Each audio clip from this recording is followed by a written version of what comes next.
Hello. Here we are live. It is Divorced Women Creating Peace. I'm your host, Velma Gallant. I usually have my timer at the beginning, but it didn't happen today. So that is okay. I'm excited to have you here today. I'm excited to share my guest with you today. She is somebody that I personally have worked with in building and growing myself as I've continued to grow after my divorce, after ending relationships. So I'm really excited to share her with you today. And as you know, on Divorced Women Creating Peace, we are interviewing inspiring women who have created peace and joy after divorce. And so today's guest is no different. Melanie McCool is the entrepreneur's hypnotherapist and peak performance coach who runs a thriving group, Accelerate Entrepreneur Growth Without Burnout.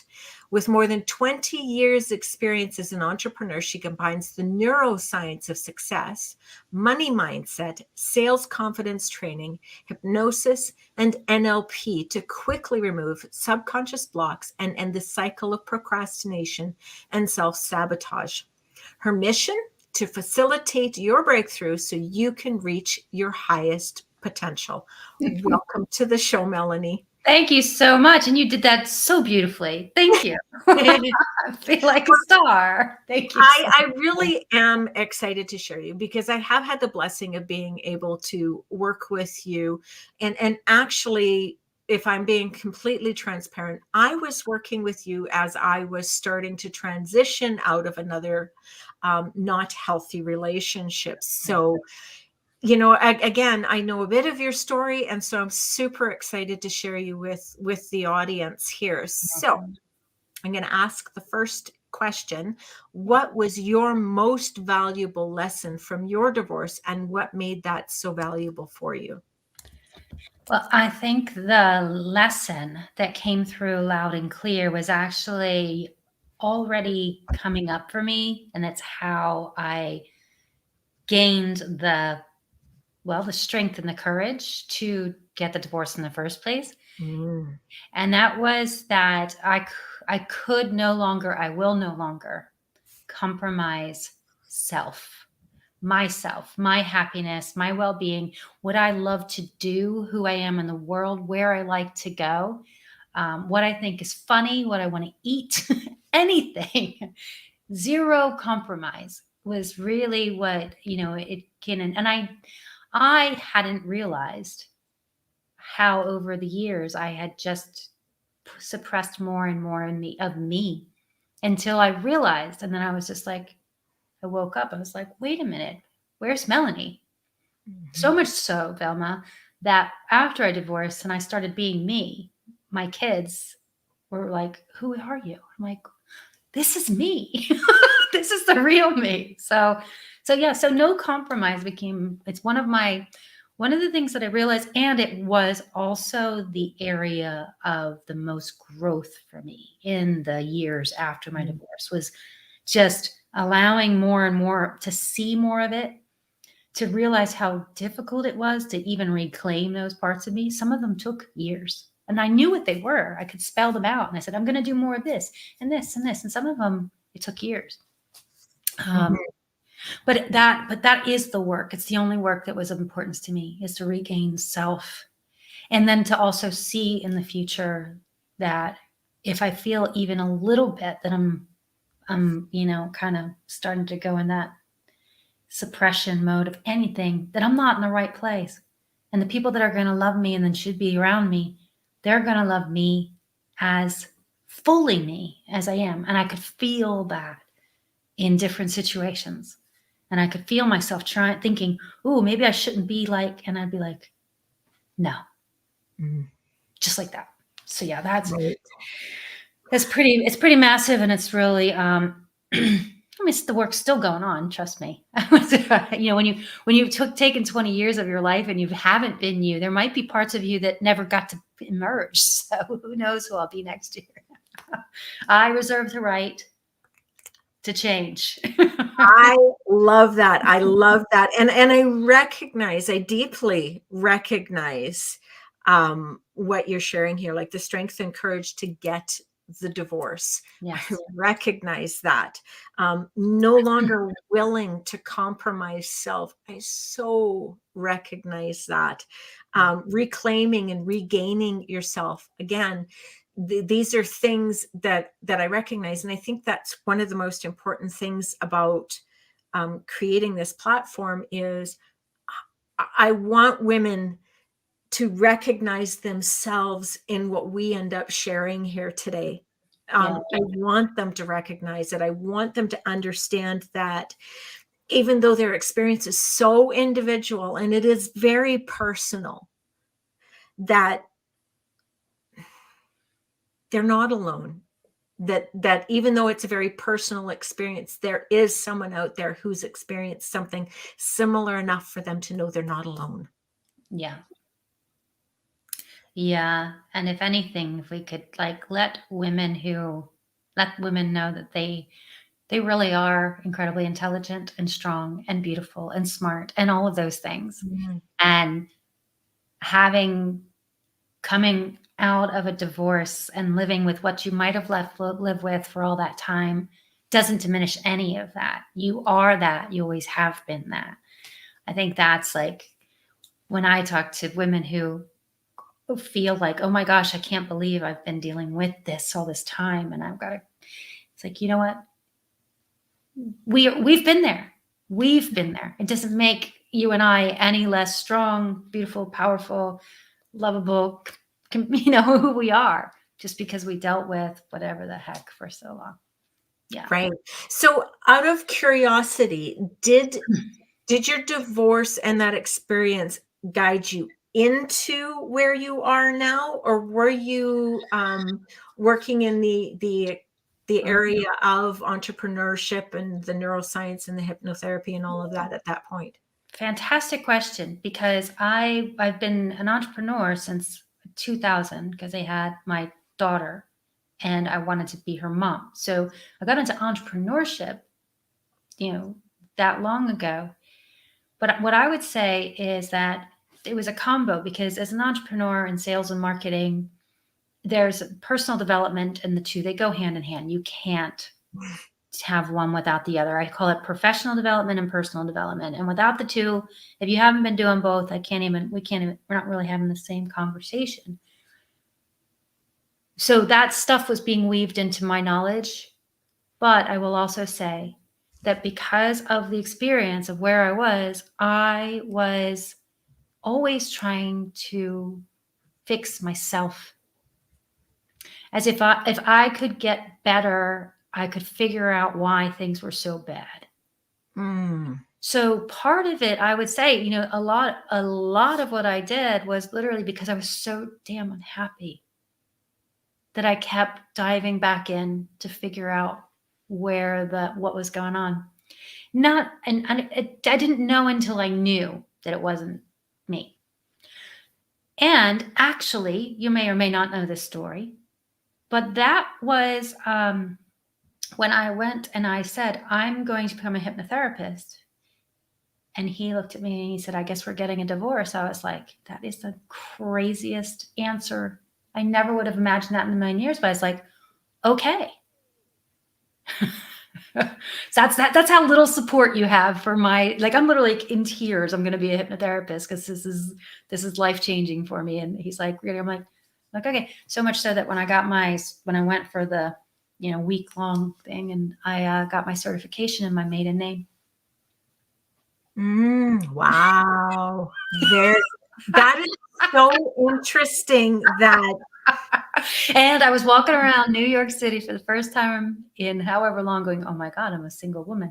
This is such a freaking amazing, liberating thing. Not that I was a single woman going to do anything about it, but I was just like, I did it, well, and I hadn't done it yet, but I could feel the freedom in my spirit that I was like, oh my gosh, this is what I've been waiting to feel, or what I've deserved. So yeah, that's good. That's a good question you ask, because it's right there at the. It's like it's part of the trigger point. Yeah. That's so fascinating, because I know when I look back in my own experience, I can see those different transitions points. Like we talked about it earlier. I actually closed my business to save my marriage. And Mm. at the end of the day, closing my business to save my marriage saved me. Mm. Wow. Yeah, because you had the space and time to realize that it wasn't you, or it wasn't the business that was the problem. Is that Mhm. what you mean? Like, Well, or it was, I have no regrets about choosing my family over my business. No regrets at that at all. right. And at the same time, by choosing my family over my business, the how of me being able to leave my marriage safely Showed up. was able to show up. Yeah.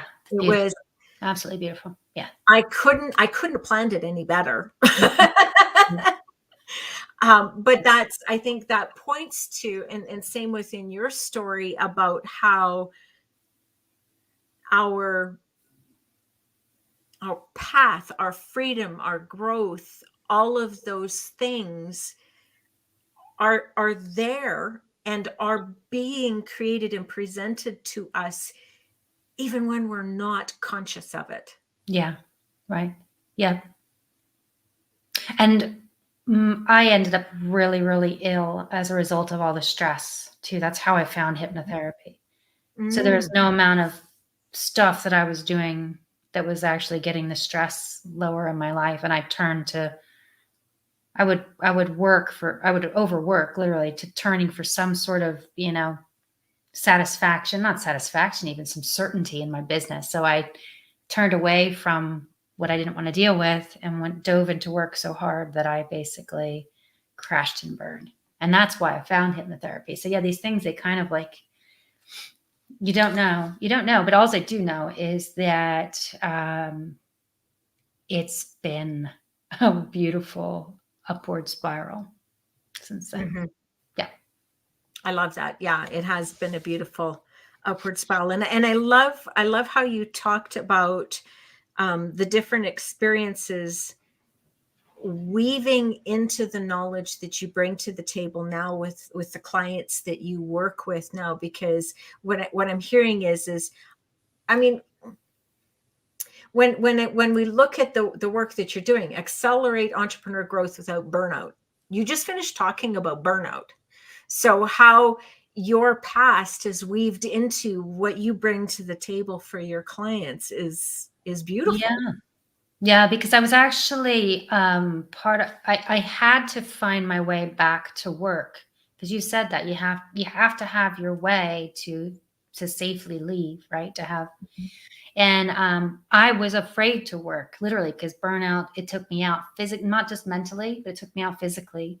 And so Mhm. then there was literally a fear response in my body about working. Like I was actually afraid.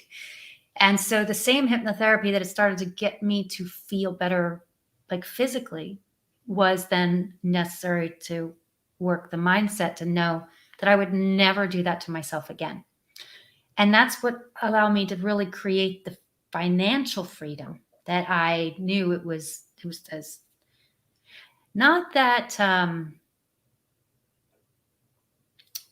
not that I allowed his energy to keep me from that. Mhm. But darn it, I felt much safer knowing that I was once again earning the money and I didn't have to deal with any of that. Right. Super, and super important. That's why I use the word sovereign in my work so often. I tell women, even if you're in a wonderful, devoted, healthy relationship, figure out how to be sovereign in your money. So that you would never have to be in a situation where you feel for a moment that because of some financial tie that you couldn't be free, because that's a really unnecessary, painful place that I see Mhm. people find themselves in. So Mhm. getting sovereign was one of my primary. So, and I didn't say this, but right before I became a hypnotherapist, I was taken out of my career. I wasn't working, so I got my certification and I went straight for it and went right into my practice, and that's how I just kind of went and got out of there.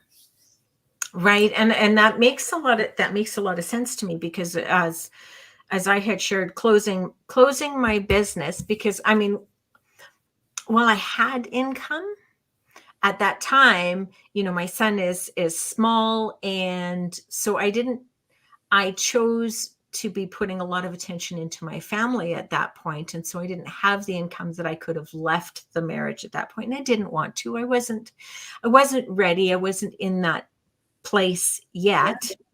And so I like to say that job found me, because it really did. I actually got pulled out of a database to go work with this fellow, and then applied for the permanent role. Like, I really did not go on the look for that. I was applying for jobs, but I didn't apply there. Right. And so it was like my own soul was taking care of me. Yeah. Right. Yeah. And so when, and I hear kind of a similar thing with you. It was like your own soul was taking care of you, because it was, okay, I'm going to shut your body down, because you need to be here, not there. Here. Like, you need to be paying attention and really look at why you're so darn stressed, and stop putting the blame on that business over there. Stop putting the blame on the business and recognize what's really going on. Yeah, sometimes, and unfortunately, I don't wish it on anybody, but unfortunately, that's what happens often, is that people get their health taken out so they can open their eyes and go, oh, wait a minute.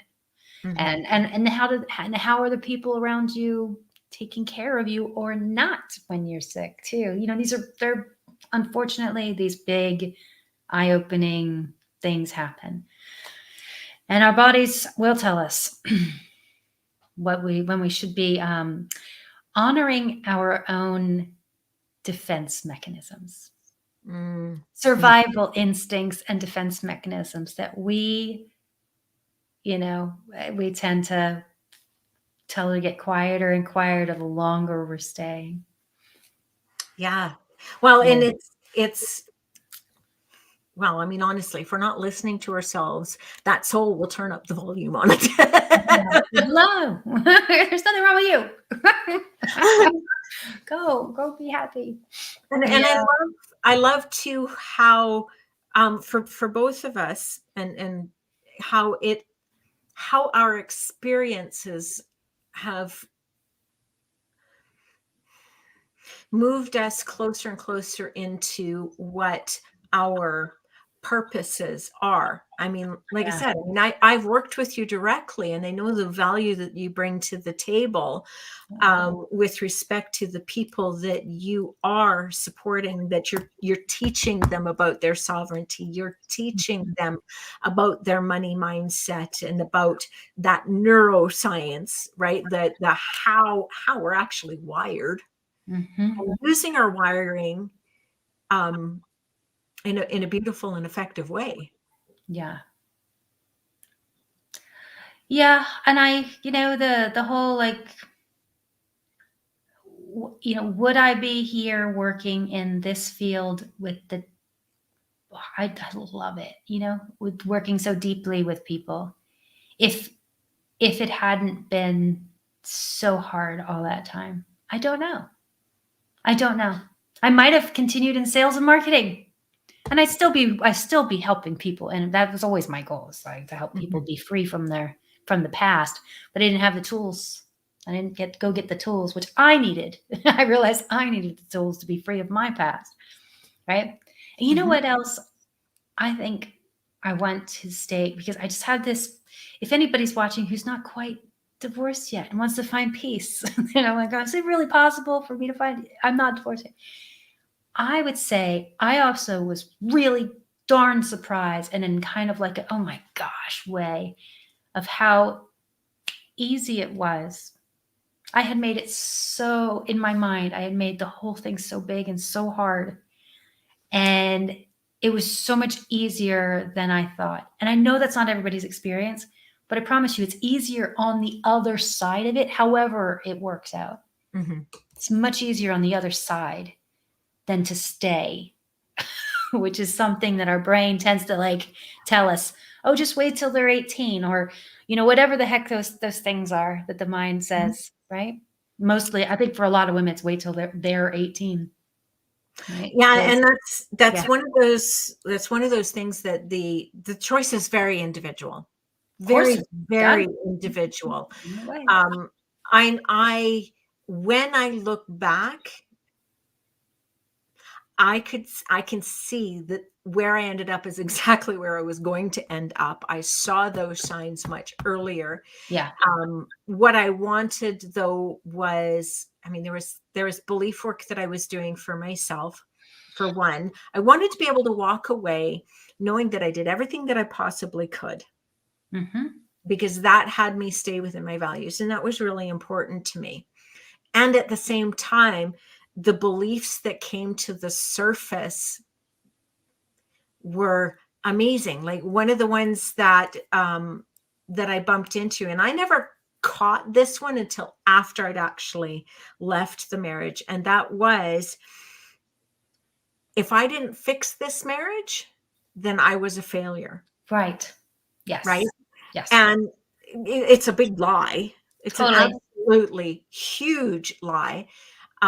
It was, some of the things like, well, first of all, it was my second divorce. So it's like, well, yeah, no, you're double the failure, right? You're smart, you're beautiful, you're an intelligent woman. You're an intelligent woman. You're not a failure because of that. That's what I mean. That's the kind of stuff we got need to tell one another, because, oh my gosh, right, exactly. Like, oh my God, you did it again. How could you? Like, Yeah. This is what you're judging yourself. Right. Well, and it's the meanings that we put on those. I mean, Yeah. I look at, so the year before my marriage ended, my grandma passed away. Mm. And they were married for 67 years. 67 years. Amazing. That's outrageous. Like it is amazing. And guess what I did with that? Right. Of course, you made it mean that the only way to be successful is to do this thing. Yeah. Yeah.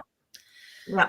Yeah. I also had this. I had it in a convoluted way, which was because my parents were divorced when I was a baby, basically. I had a family value that I thought I had, which was a 2-parent family. Mm. But no part of my mind computed that a 1-parent that's really healthy and happy would be better than a 2-parent family that's dysfunctional. It didn't occur to me, but that was my, if there was what the heck was that underlying value that I was carrying, that I thought that's what, and that was it. It was always the 2-parent family. Yeah. And that will hold people. It will, probably longer than I needed to. I mean, I look back but it doesn't do any good now. But to see it so clearly, it's something I can see for other people. I'm like, okay, just so you know, that's what's going on right now. That you literally have told yourself when you were very little that you would have a dad for your children. Something, right? So yeah. Anyway. Yes. Oh, well, and I recognize that as well. I mean, my parents were divorced as well. Yep. And so it's interesting that because my circumstances were that it was an unhealthy situation for me to be in as a teenager. Yeah. So the separation created a healthier space for me, even though I didn't realize it at the time, because Right. I was a teenager. Yeah. Being a teenager in it, everything is wrong. Right? Well, and I mean, I was a teenager. My parents were getting divorced, and then I moved out when I was 16. Right. Mm-hmm. So there was nothing in that situation that was normal, and I was making up all kinds of meanings at that point, and I continued to do that for the rest of my. I still make up meanings. Right.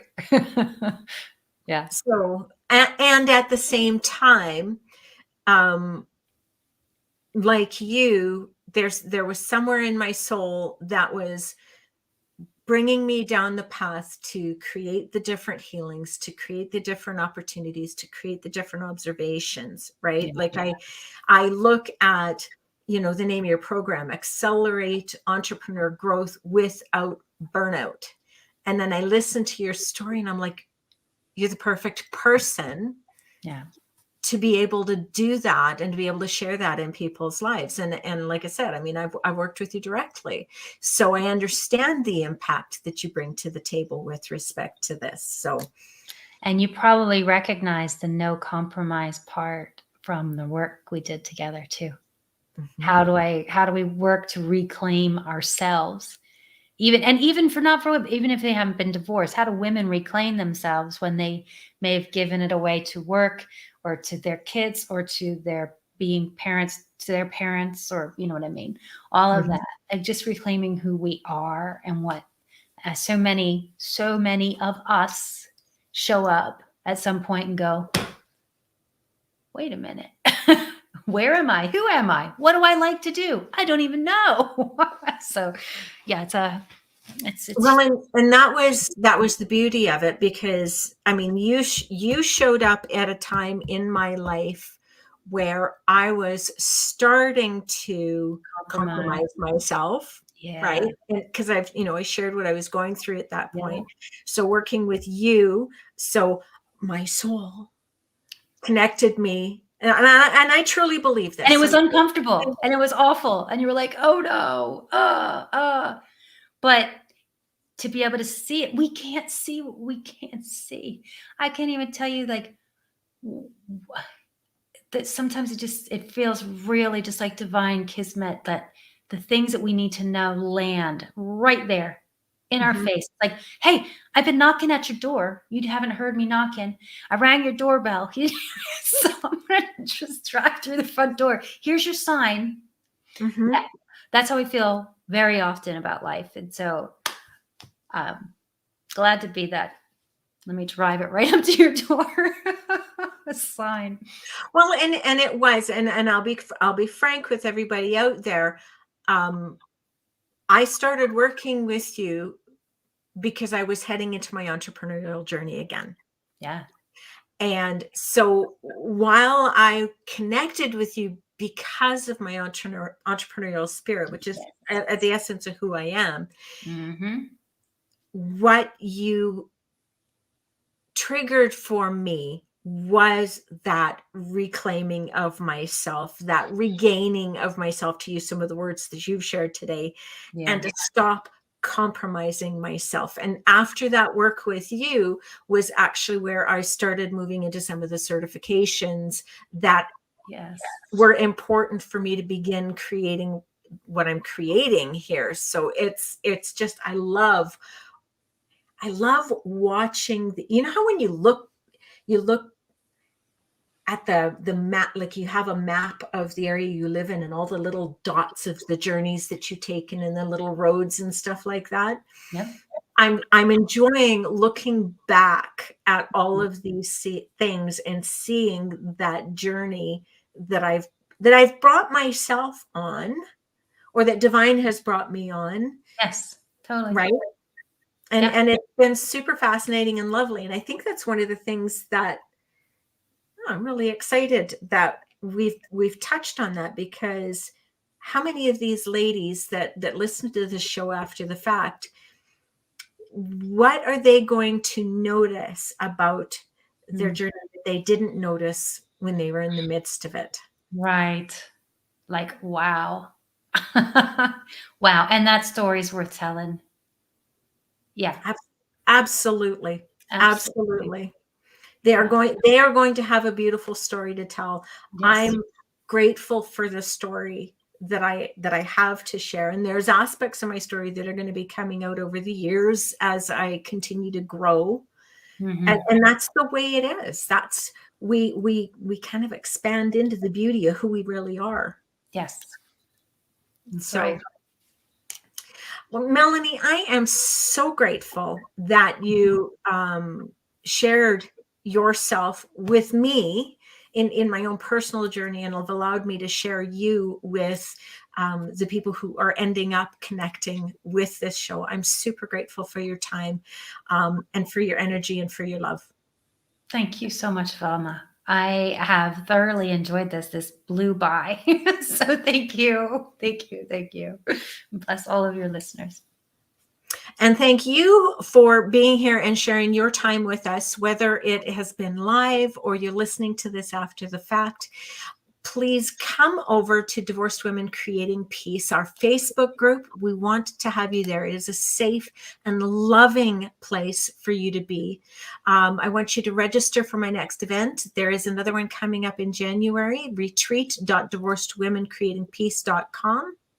Would love to have you there, and share what it is that contributed to you. We want to hear, and we want to know that it's made a difference for you. Like, subscribe, all of those other things, and definitely share. Have a brilliant day.